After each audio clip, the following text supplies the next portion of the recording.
सर्वप्रथम सगळ्याला श्री स्वामी समर्थ. आता काय एका ताईंनी मला कमेंट केली होती की ताई स्वामी सेवा कशी करायची ते मला सांगतो.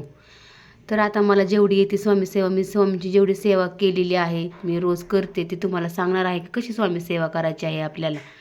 तर सर्वप्रथम सकाळी लवकर उठावे, स्नान करावे. जेवढं आपण सकाळचं लवकर उठून तेवढे आपल्याला प्रसन्न पण वाटतं आणि मनापासून आपल्याला आहे ना स्वामींची सेवा पण करायला येते. तर सर्वप्रथम सकाळी लवकर उठावे, स्नान करावे आणि ना मनात कुठला पण विचार आणायचा, सगळं असं आपल्या मनापासून आपण स्वामींची सेवा करायची. म्हणून म्हणतात की मनापासून स्वामी सेवा कशी करायची. आता बघू शकता, आता मी तुम्हाला सांगणार आहे की स्वामी सेवा आपल्याला कशी करायची आहे. गुरुवारी शक्य होत असेल तर पिवळे वस्त्र परिधान करा. गुरुवारी आपल्याला घराचा उंबरठा स्वच्छ करायचा आहे, त्यावर हळदीचं लेपन करा.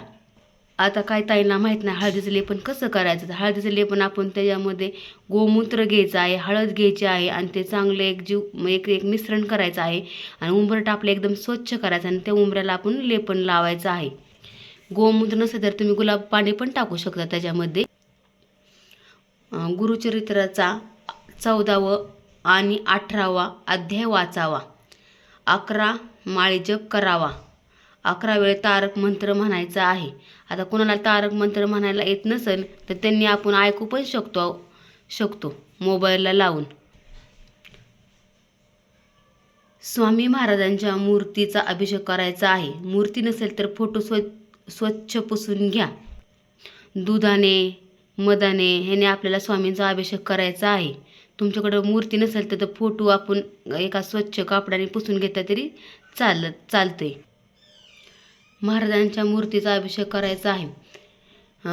महाराजांना नैवेद्य दाखवायचा आहे. 15 ते 20 मिनिटं ठेवून तो घरातील सर्व जणांनी वाटून खायचा आहे आपल्याला.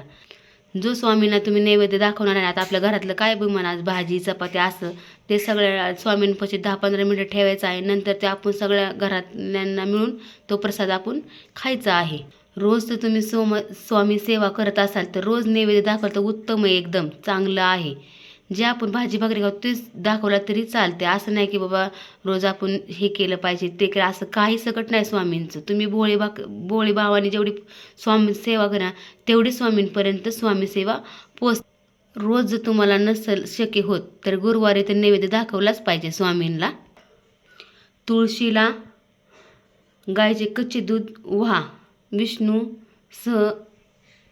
विष्णू सहस्रनाम वाचावे किंवा ऐकावे. आता तुम्हाला जर म्हणा येत नसेल विष्णू स्तोत्रनाम तर तुम्ही मोबाईलला पण ऐकू शकता.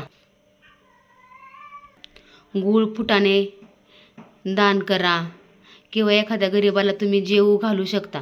एखादं जर आपल्या घरी कुणी गुरुवारचं आलं तर उत्तमच आहे की त्या म्हणायचं की आपल्याला स्वामींनी त्याला आपल्या रूपात पाठवलेलं आहे. तर शक्यतो असं आपल्या घरात काय असू द्या तरी भाजी भाकरी काय पण असू तरी आपण पोटभर एखाद्याला जेवायला घालायचं आहे.